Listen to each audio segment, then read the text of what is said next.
Welcome to OTT junction super singer junior season 10.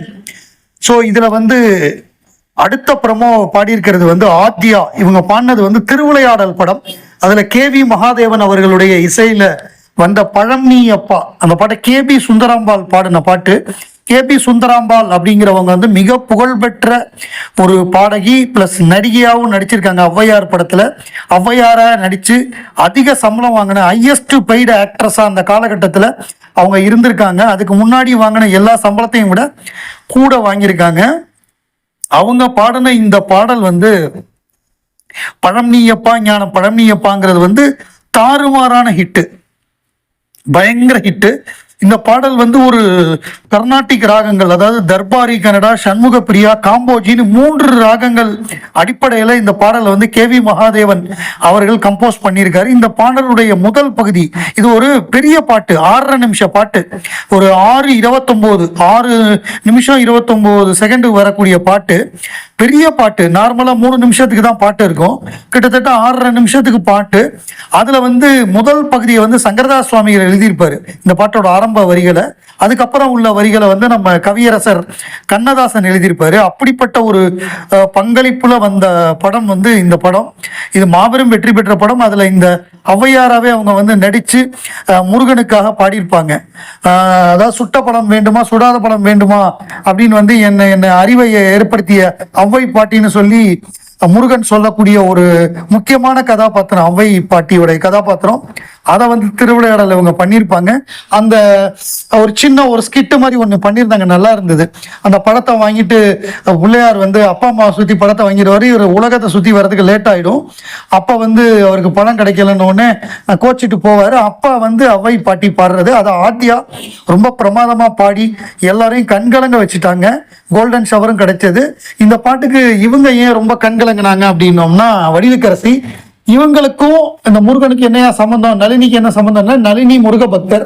வடிவுக்கரசிக்கு என்ன சம்பந்தம்னா வடிவுக்கரசி உடைய பெரியப்பாவோ மாமாவோ அந்த மாதிரி ஒருத்தர் தான் ஏபி நாகராஜன். பக்தி படங்களை எடுத்தவர்.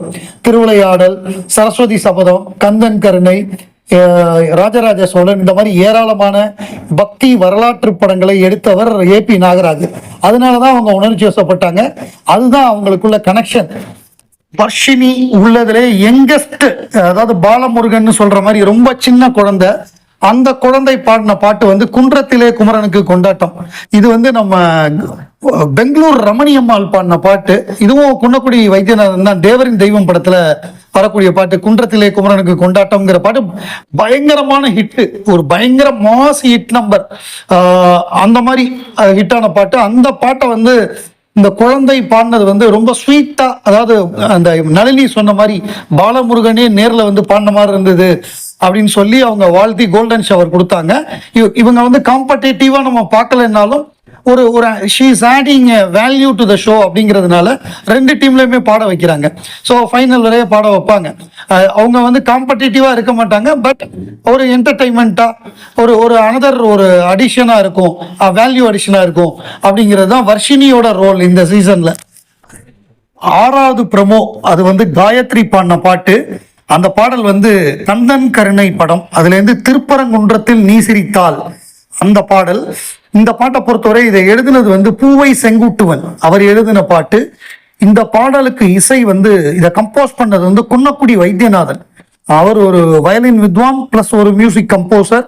இந்த படத்துக்கு மியூசிக்கான கேவி மகாதேவன். இந்த ஒரு பாடலை மட்டும் குன்னக்குடி வைத்தியநாதன் கம்போஸ் பண்ணியிருப்பாரு. இந்த பாடல் சுத்த தன்யாசி அப்படிங்கிற ஒரு ராகத்தின் அடிப்படையில் கர்நாடிக் ராகத்துல அமைந்த பாடல். இந்த பாட்டு ரொம்ப ஸ்வீட்டா இருக்கும். இந்த ராகத்துல வந்த பாடல்கள் எல்லாமே. இந்த பாடல் ரொம்ப அழகா காயத்ரி பாடினாங்க. எல்லாருடைய பாராட்டுகளும் அவங்களுக்கு கிடைச்சிது.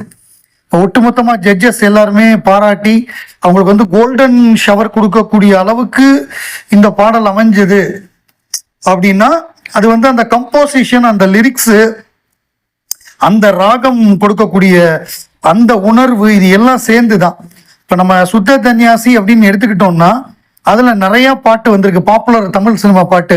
அதை பலே பாண்டியா சிவாஜி நடித்த படம், அதில் வந்து நீயே உனக்கு என்றும் நிகரானவன் அப்படின்னு ஒரு பாட்டு இருக்கு.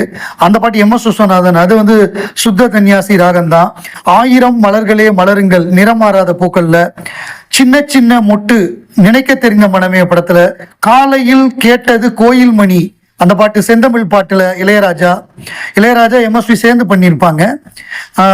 அப்புறம் இதுல வந்து ஈரமான ரோஜாவில் வந்து கலகலக்கும் மலை மணி யோசைன்னு ஒரு பாட்டு, அது அதுல வந்ததுதான்.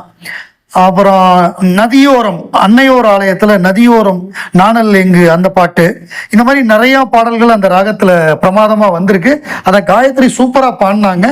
அந்த உணர்வை அப்படியே வெளிப்படுத்தினதுனால அது நமக்கும் ஒரு கூஸ் பம்ஸா வரக்கூடிய பாடலா அமைஞ்சது.